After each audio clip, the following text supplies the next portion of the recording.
Hi guys, James at Rampant Lion Reviews again for you today with another beer review. For this one, we are going to stick to Sweden and we're going to return to a brewery that's featured on the channel many times before.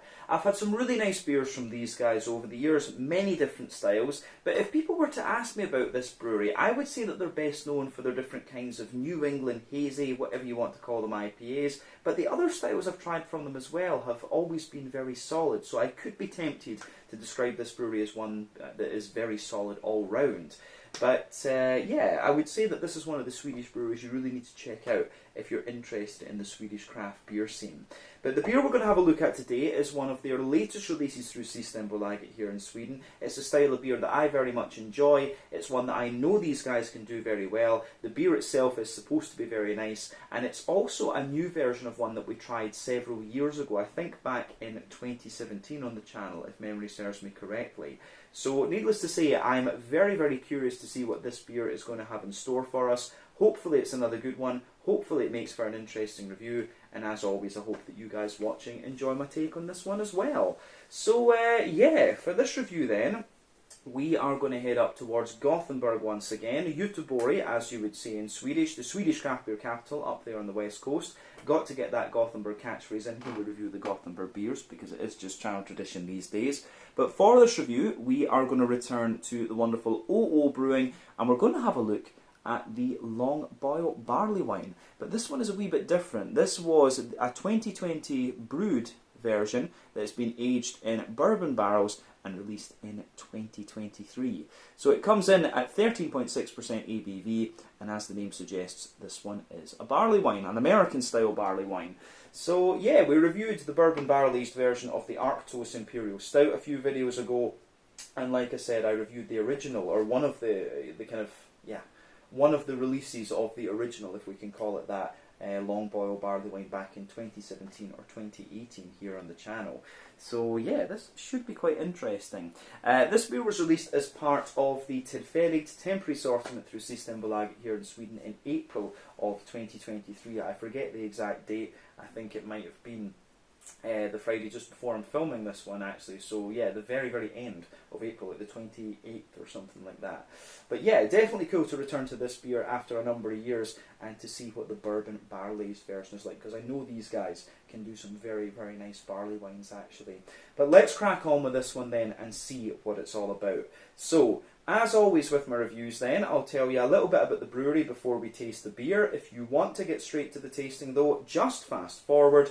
All the usual links can be found in the video description below. That's the brewery website, the link to my other reviews that I've done from OO Brewing before, and we will no doubt add more to that list in the near future. But there's all the usual social media down there. If you want to see more reviews, do please consider subscribing to the channel. The support you give is massively appreciated, and remember, you can go into the channel homepage and search for beer based on the geography tagging system, so you can go in there, use the search bar, put your hometown, state, county, province, prefecture, whatever you like in there. If I've reviewed beers from the area that you search for, they will pop up. Failing that though, you can check out the playlist of beers from different countries. You'll find this one in the Swedish playlist along with many other things, and you can of course check out the playlist of beers from other countries as well.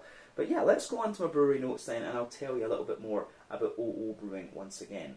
So, OO Brewing, as I've mentioned to you already, are based in Gothenburg, Göteborg, up on the Swedish west coast, and the company was founded back in 2011 by Olaf and Ole Andersson, who are childhood friends. But for many years, these guys were also avid home brewers. But the pair have always been interested in beers, and Ole was apparently heavily involved in the Gothenburg beer scene since pre-drinking age, and he was the original head brewer at Stibergets Brewery, and this is where the original OO Brewing beers were produced.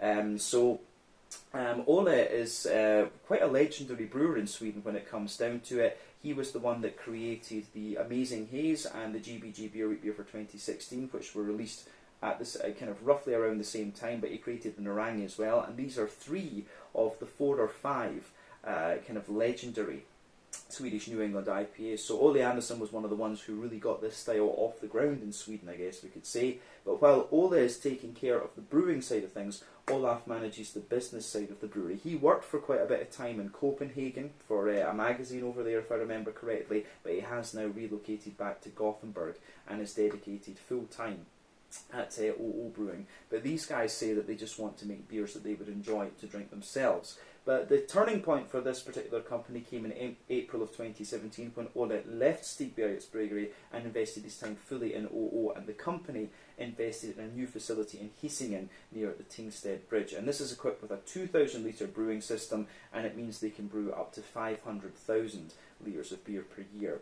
In the first year operating there, they produced 100,000 litres, and they've basically been working to expand up to capacity over the last few years. By 2020, they brewed around 300,000 litres, and I think they've increased that since then, but I'm not 100% sure because obviously we've had the COVID pandemic and so on.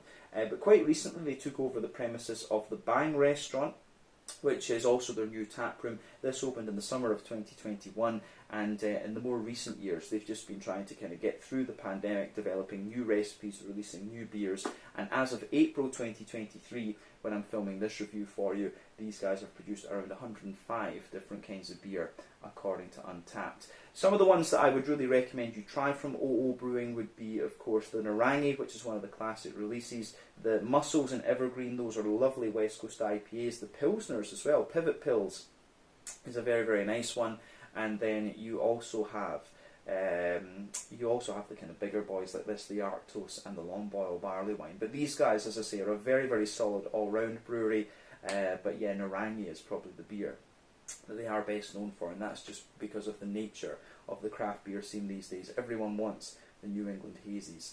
But yeah, that is everything I can really tell you about OO Brewing for the moment. If you want to learn more about these guys, you can check out the brewery website. You can follow them on Facebook and Instagram to keep up to date with all the latest goings on, and you can check out the Rate Beer, Untappd and Beer Advocate pages to learn a wee bit more about all the different beers that these guys have produced. So yeah, that's everything we need to say. Let's go on and actually have a little look at this beer itself. So I'll let you have a wee look at the artwork on this one before we open it up. You can see this is quite similar in style to the artwork we saw on the Arctos Bourbon Barrel Aged Edition from a few videos ago. You can see the O for OO Brewing on the bottle cap there. This is a 330ml bottle. You can also see the OO Brewing Barrel Aged thing on the side there, which is quite nice. If memory serves me correctly, I want to say that I either paid 90 or 100 Swedish kronor for this one. I honestly forget. But let's say 90 anyway. So that's about €9, £8.50 sterling, somewhere in the region of like $9.50, $10 American. And for a 13.6% bourbon barrel aged barley wine, I don't think that's too bad, to be honest with you. You pay a lot more in other countries. We're quite lucky with the we're quite lucky in terms of the with Systembolaget over here. I've just noticed as well, it says 13.4% on the side here, but it says 13.6% on the front. So there might be a little bit of variance in the thing here, but it says on the side, barley wine brewed in the autumn of 2020, aged on bourbon barrels for at least 12 months, brewed and bottled at OO Brewing Exportgatan 35 Hisingsbacka. So yeah, it's obviously, as I say, brewed back in 2020, and it's been aged in the barrels and then sat in the bottles for a little bit. So this should be in very nice condition at the moment, actually. I think if it's been brewed in 2020 and then aged for a bit and it's sat, this should be very good. You do want your barley wines to kind of mellow out a little bit. But yeah, as I said, it was released as part of the Tillfälligt assortment through Systembolaget at the very end of April. We'll get it out and into the glass and see what we have. A little bit of smoke on the opening there. But yeah, let's get this beer poured and see what it's all about. I love a good barley wine, and when I saw the bourbon barrel aged versions of Arctos and Long Boil, I thought, you know, we have to check these out because these will be pretty awesome beers. The Arctos was very good actually, but you know, I've always been more of a fan of the kind of brown sugary leaning beers than I have of the imperial stouts and stuff. Not to say that I don't like an imperial stout, but yeah, this beer does look pretty awesome. So, before the head disappears, we can see that this beer is poured with about a 2/3 finger of a frothy, I would say kind of fawn, light beige coloured head. There's a mix of kind of foamy bubbles in there and some kind of medium-sized ones. You can see that. It looks very, very nice actually. That head is just fading away to be a sort of thinner foamy layer, and you've got that lovely ring just around the edge of the glass there too. But yeah, one or two big bubbles sticking toward the side of the glass. a few little ones going up toward the bottom of the head there. But overall, it does look very, very nice. Yeah, this does look good. In terms of the colour of this beer, this is definitely one of the darker barley wines that I've come across. So remember, the colour of your beer depends on a few things. One, the type of malts that you use. This goes a long way to determining your EBC rating. Two, length of your wort boil is also going to play a role, because the longer you boil the wort, the more the sugars caramelise, and thus you get a darker colour of beer. But any barrel aging that you do or adjuncts you put in will affect the colour of your beer as well. When it comes to barley wines, these are more kind of brown beers, and you can affect those with the colour of those with what barrel you age them in. Yeah, this one, I think most of the colour in this one will be coming from the length of the wort boil. I couldn't find any length of time, but going by the colour of this one, this has had a pretty damn long wort boil. This is one of the darker barley wines you're going to come across. I think it's fair to describe the colour of this one as being like a very dark sort of chestnut note. I'm not sure how well you're going to see the colour on this one, but when I put the light through this, the natural light, it has a very kind of dark sort of Pepsi Max, Coca-Cola coloured edge to it. So yeah, this is quite interesting. But as I said, one or two big bubbles sticking toward the side of the glass, and a few little ones going up towards the bottom of the head there. You can see there's a little island of foam in the middle, and just that foamy ring around the edge. But it's a beautiful, beautiful looking beer, this one. And as I say, most of the colour in this will be the malt types, and also the length of the wort boil that are giving you that. But it looks absolutely great, I have to say. Yeah. Don't know if we really need to say anything else about the appearance of this one. I think it's about time we just have a wee look at the aroma and see what this beer's all about. Yeah, aroma-wise, this is pretty damn nice, I have to say. Yeah, beautiful, beautiful smelling beer, this one. First impression of it is it gives you a bit of everything you want from a barley wine. It comes across as a little bit dry right enough, so you can smell the dry kind of woody characters in there. Yeah, so there's a nice dry kind of woody sort of thing to it. You've also got all the sweetness that you want. You've got the red fruits, and you still have a little bit of that kind of hoppy character as well. But just as a general summary, it gives you everything you would want from the barley wine. But let's have a wee look at the aroma more in depth and just break it down a little bit. So yeah, for me, the backbone of this beer, it's got a lovely,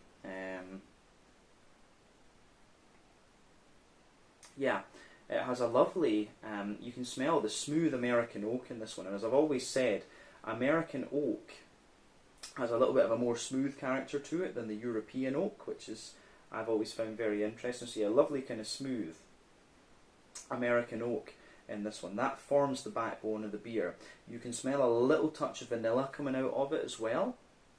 So yeah, smooth American oak in there, the little bit of vanilla. You can also smell a bit of the kind of toasty bourbon spirit in this one as well. I've always found that American bourbon whiskey is a lot sweeter than Scotch whiskey, which tends to be a little bit drier and a little bit kind of more spicy. But of course it depends what region you're talking about. But bourbon is most definitely sweeter, generally speaking, than Scotch whiskey, absolutely.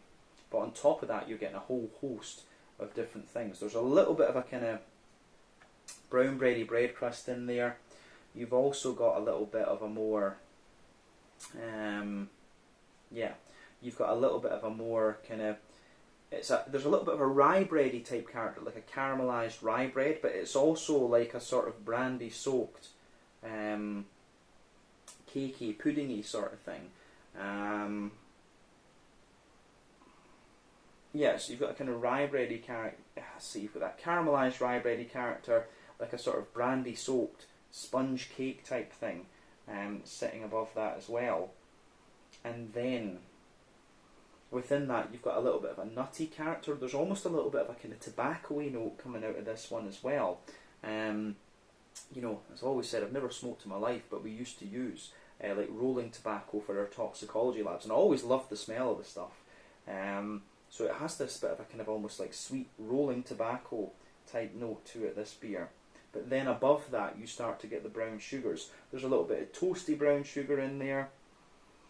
there's a little bit of a kind of treacle molasses type note, you know, that highly caramelized brown sugar, a little bit of toasty brown sugar as well, and you're getting sweet caramel, you're getting a little bit of biscuit, you know, McVitie's digestive biscuits, and as I say, there's a few different kind of nutty elements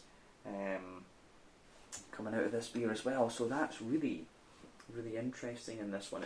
This beer, it's all about the different layers of brown sugar and stuff actually, but the aroma in that malty side of things is absolutely lovely.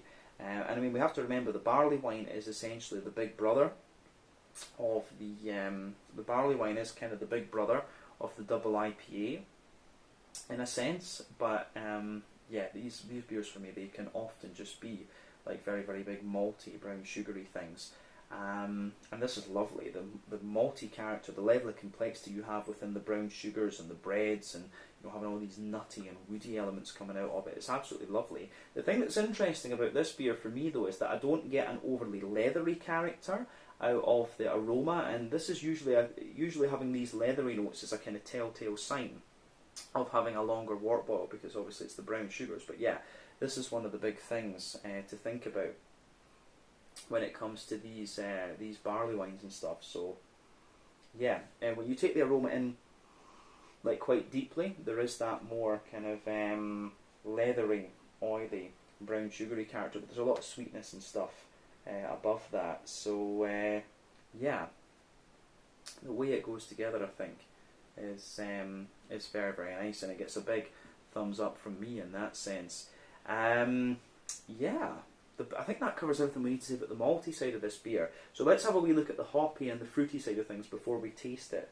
So, in that sense, I would say the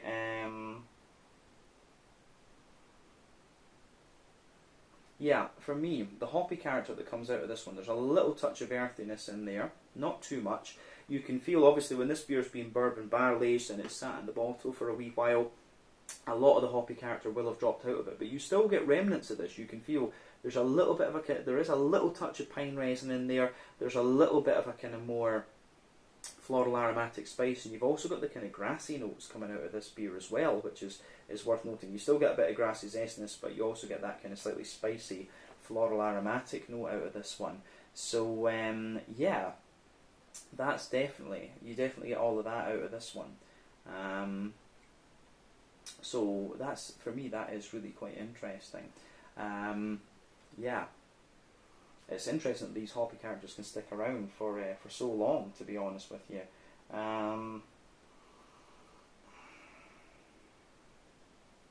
Yeah, for me, the hoppy, the fact that this hoppy character is still there is quite interesting. I'd be very curious to know what hops they've used in this one. I suspect maybe like Chinook, Columbus, Cascade, and maybe something else in this one. But there's something familiar about the hoppy character of this beer. But on the fruity side of things, let's just have a wee look at that. So for me, there's a little bit of the fruity note, there's a little bit of raisiny sharpness to this one.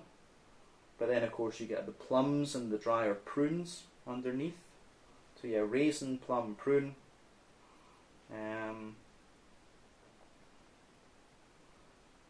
You also, yeah, so raisin, plums, prunes.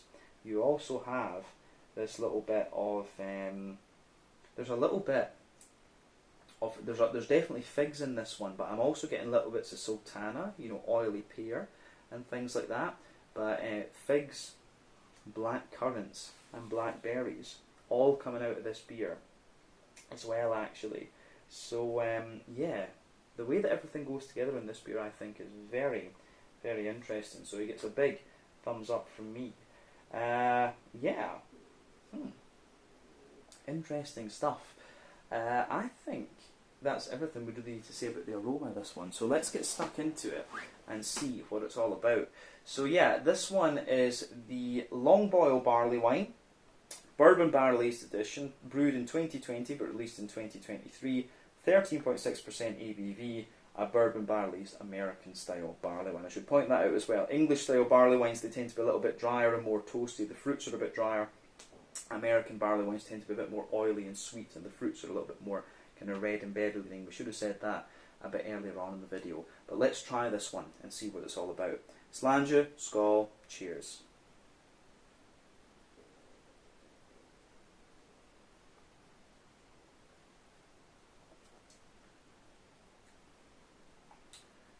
Ooh.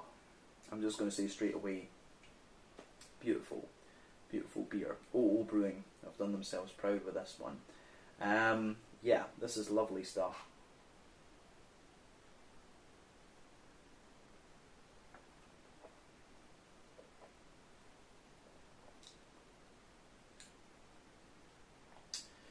Yeah, this really is very, very good actually. It's lovely. Yeah, this beer gives you everything you want. It's big, from the Barleywine style I should say, so it's big and chewy. It's got a lovely bit of smoothness underneath. You've got the sweet brown sugars, you've got the bit of dryness into the aftertaste, a little bit of hoppy character, then all the lovely kind of juicy fruity notes. The way this goes together really is very, very nice actually. So yeah, it's a big thumbs up from me.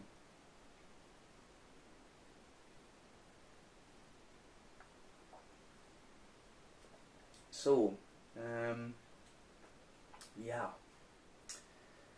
this is awesome. This really is very nice. I'm a sucker for barley wine, sucker for a good barley wine, but this really is something quite special actually. So if you get the chance to buy this beer, do it.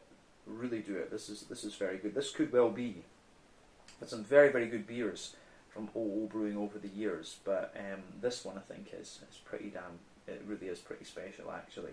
So yeah, let's just kind of take this beer, take it apart and analyse it as we always do. So we'll start with that middle third of your palate. Then you can feel the backbone of the beer. You've got this lovely smooth. Yeah, you have this lovely smooth woody. You've got this lovely smooth kind of American oak woody character forming the backbone of the beer. When you go further forward on that middle third of your palate, you can get a little bit of an almost vanilla type quality out of this one, and you can also feel just above the woody layer, you've got that sweet kind of spirit layer from the American bourbon. Absolutely.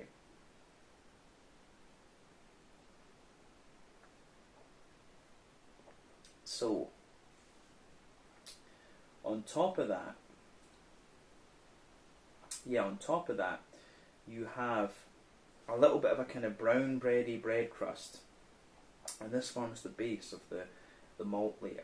So you can feel that brown bready bread crust in there. It's almost like a sweet rye bread. Then you have this quite dense but still very, very smooth, almost like rye bready layer, and above that you can feel there's a more kind of like sponge cakey type layer, and again it's like a sort of it's not quite as sweet as I thought it was going to be from the aroma, but it is almost a little bit like a kind of brandy soaked fruit loaf kind of bread character that comes out of this beer. So yeah.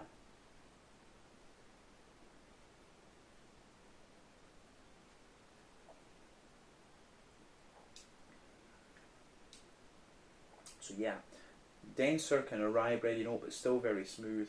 Then a sweeter,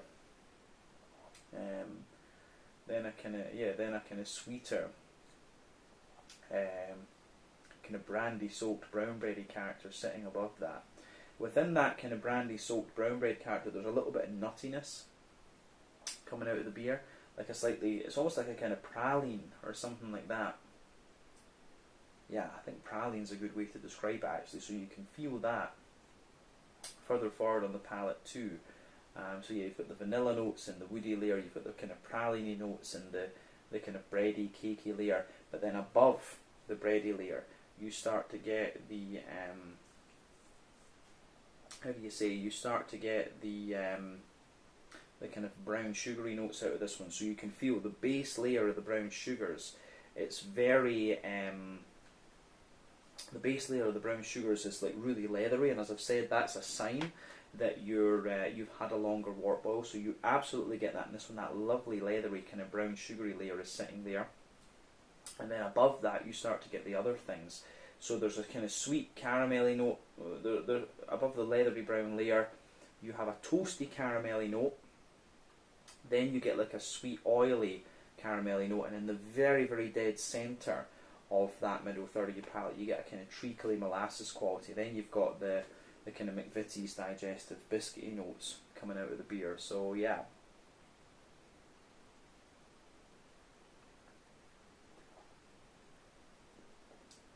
So yeah, as I say, treacle molasses, sweet caramel, a more toasty caramel, then the leathery layer, and you've got the biscuit just kind of sitting on top of that. So it's a very layered. The complexity of this beer is absolutely in that middle third of your palate, and that's where everything goes together.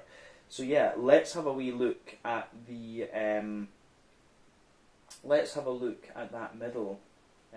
Let's have a look at the back third of your palate actually. So the border region between middle and back third of your palate, you've got a nice little bit of a kind of bready. You've got a little bit of a kind of bready build up in there. So for me, the kind of the border region between this part of the between these two areas of the beer, you've got a little bit more of a kind of you've got a bit of a wholemeal brown bready layer, but it's also got quite a bit of sweetness to it as well. But then the back third of your palate, you can feel all these similar layers that we've talked about before. But as I've always said, the kind of more dry and bitter flavours come out further back on the palate, the sweeter flavours come out further forward. So yeah, you have the kind of woody layer in there, which feels a little bit drier. You've got the spirit layer as well, which feels a little bit drier again. Then you get the bread crust, again that's drier. You've got the rye bready layer, which feels a little bit more tall and airy, and then the kind of brandy-soaked bready layer, which again feels a little bit more tall and airy. And above everything else, you're starting to get some of the yeasty characters out of the beer. So let's just see what we get out of the yeasty notes in this one.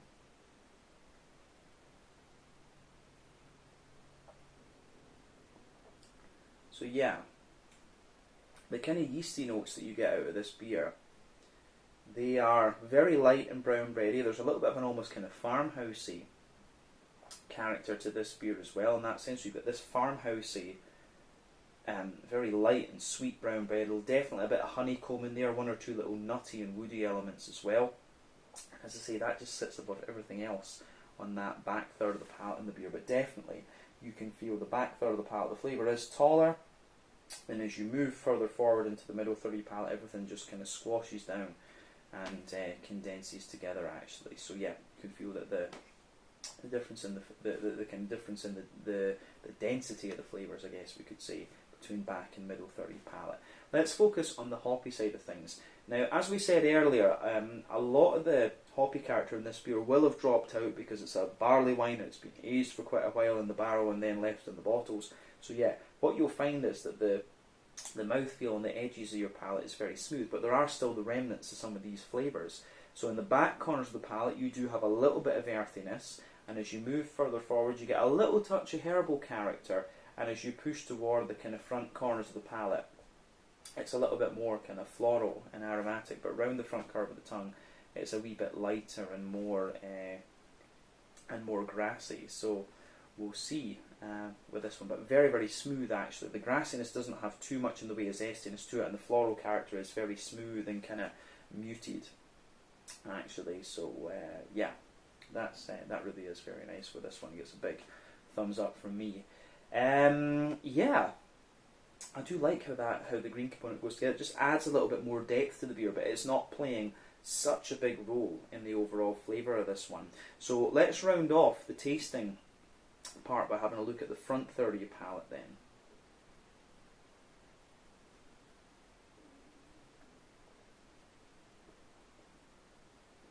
So yeah, the front third of your palate with this beer, you've got that border region between front third and middle third of your palate. You get a nice little bit of bready build up in this one there. So lovely kind of sweet, and it has that kind of brandy soaked bready character in there as well. So yeah, lovely kind of brandy soaked bready notes. Then you have just the sweetness. There's a lot of kind of caramelly, and it's like the brandy soaked bread with then caramel on top, and then a wee bit of a kind of drier brown sugar there. But the base of the front third of your palate, you've got the wood, you've got the bread crust, and the smooth kind of brown bread on top of that. Then you start to get that nice oily bubble where the juicy fruity esters roll the way out of the beer. So let's focus on those fruity side of things.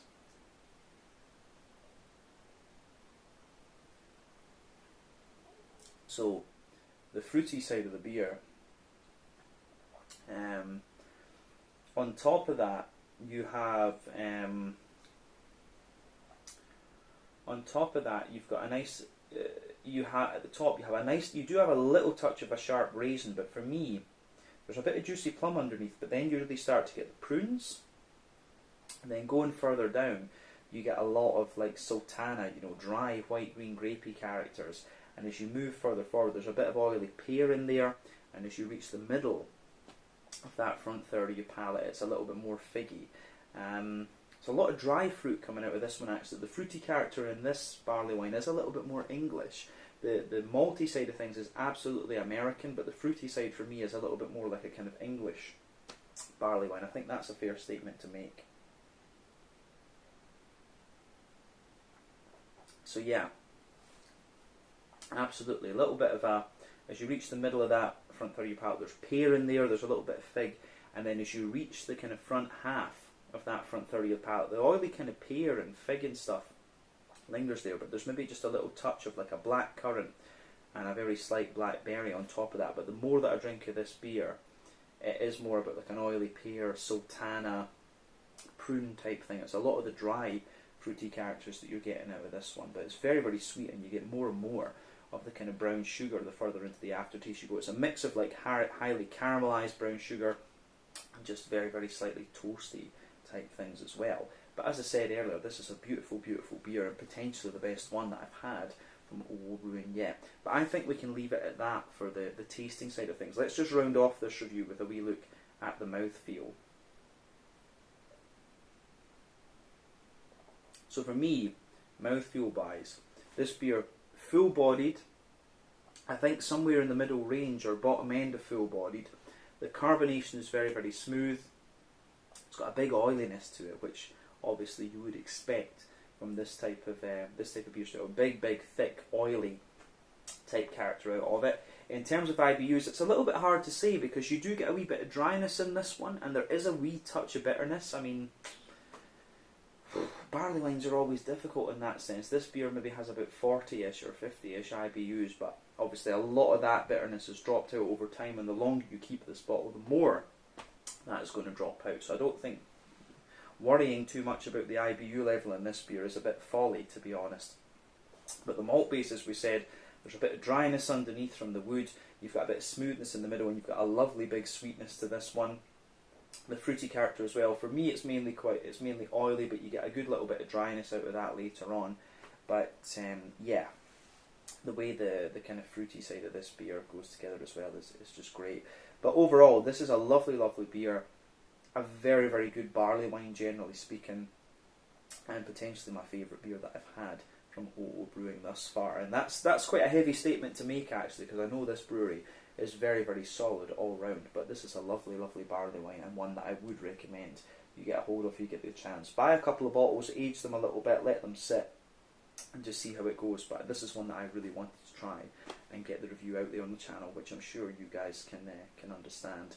But yeah, I think we should leave it at that for this one. This was the Bourbon Barrel Aged Edition 2023 release of the Long Boil Barley Wine, brewed back in 2020 from OO Brewing in the Hiesingen area of Gothenburg. 2017 when I tried the original one, if I remember correctly. But yeah, lovely beer this one, and very cool to review this and the Arctos from these guys quite recently. So let's leave it at that for this. Once again, thank you for watching my beer reviews. Until the next time, please like, subscribe, share, all the usual YouTube stuff. Let me know your own thoughts on this beer in the comments section below. Let me know what your favourite beers are from OO Brewing as well. We will no doubt return to these guys again at some point in the near future. But in the meantime, check out my social media, check out their social media, and I'll see you guys in the next reviews. But check out OO Brewing, I'm sure we'll have many more beers from these guys very, very soon. Slàinte, skål, and cheers.